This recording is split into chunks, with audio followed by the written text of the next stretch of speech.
Vision అంటే ఏంటి?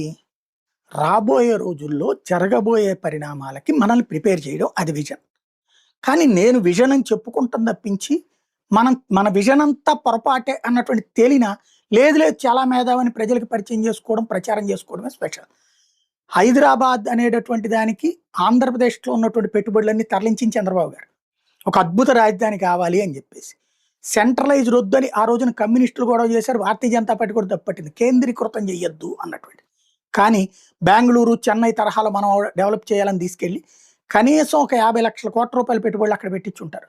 విజయవాడలో ఉన్నట్టు ఫార్మా కంపెనీలు అక్కడికి వెళ్ళిపోయినాయి. చివరికి విజయవాడ ఏంటి ఆంధ్రాలో ఉన్నట్టు ప్రముఖ ఎడ్యుకేషన్ ఇన్స్టిట్యూట్స్ సంబంధించిన హెడ్ క్వార్టర్స్ అన్ని అక్కడికి వెళ్ళిపోయినాయి.